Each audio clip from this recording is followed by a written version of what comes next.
کا انتقال ہو جاتا ہے، در یتیم پیدا ہوئے، 6 سال کی عمر میں ابوا کے مقام پر ریت کے ٹیلے آئے تو وہاں سیدہ آمنہ کی طبیعت خراب ہو گئی، اور پھر لمحے بھی زندگی کے آخری ہے، سیدہ آمنہ نے محسوس کر لیا کہ یہ میری آخری سانس ہے۔ سیدہ پاک نے حضور کے سر پہ ہاتھ رکھا اور روتے ہوئے کہا کہ بیٹا، ہر نئی چیز نے پرانا ہو جانا ہے، ہر باقی نے فنا ہو جانا ہے، میں بھی جا رہی ہوں، وَذِكْرَ بَاق وَوَلَدْتُ طُهْرًا، لیکن میرا ذکر نہیں مٹے گا، اس لیے کہ تیرے جیسا ستھرا بیٹا چھوڑ کے جا رہے ہیں۔ یہ آخری لفظ تھے سیدہ پاک کے کہ سیدہ آمنہ سلام اللہ علیہا کا انتقال ہو گیا۔ خیر، حضور ماں سے لپٹ گئے، امی آپ آگے بولتی نہیں ہیں، لیکن خاموش ہو گیا تھا چمن بولتا۔ حضور نے وہی پھر اپنی ماں کی تدفین کی۔ تدفین کے بعد ام ایمن کے ساتھ سواری پر بیٹھ جاتے ہیں اور چمٹ جاتے ہیں ام ایمن کے ساتھ، اور وہ جا کے حضرت عبد المطلب کے سپرد کر دیتی ہیں۔ تو حضرت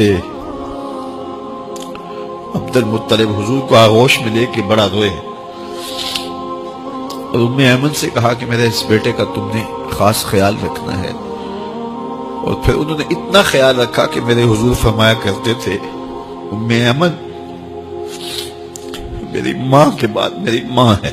2 سال کے بعد حضرت عبد المطلب کا بھی انتقال ہو گیا۔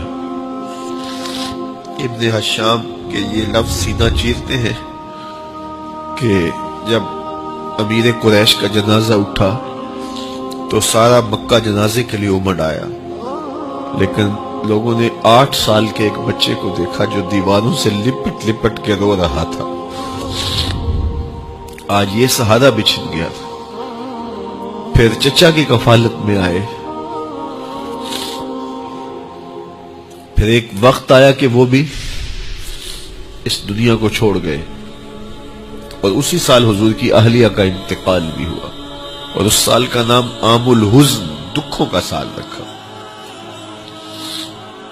اہل مکہ نے جو سلوک کیا وہ کسی سے بھی مخفی نہیں ہے، پتھر مارے، گڑھے کھودے، کانٹے بچھائے، اجریاں ڈالی، اپنے گھروں کے کوڑے لا کے حضور کے گھر کے سامنے رکھ دیے۔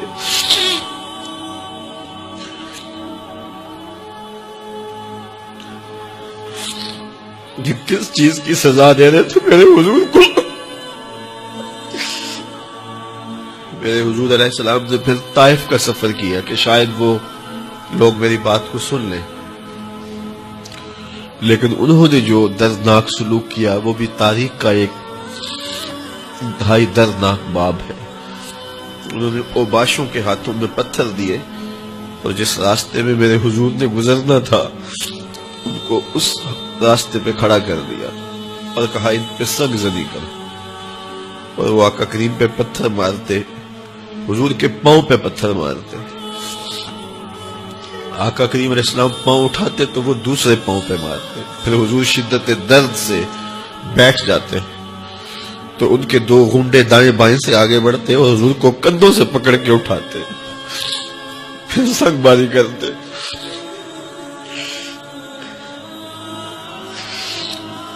نالین حضور کے خون سے بھر گئے۔ عذاب کے فرشتے حضور کے پاس آئے کہ اگر آپ بد دعا بول دیں تو ابھی ہم ان پہاڑوں کو جوڑ دیتے ہیں اور یہ طائف کے لوگ پس جائیں گے ان پہاڑوں کے درمیان، آسمان سے پتھر اتریں گے، ان کے سر کچل دیے جائیں جنہوں نے آپ کو دکھ دیے۔ اب صحابہ جو ساتھ تھے انہیں بھی شدید آرزو تھی کہ حضور ان کے لیے بد دعا کرے، انہوں نے بڑا دکھ دیا، تو پھر حضور کے ہاتھ اٹھ گئے۔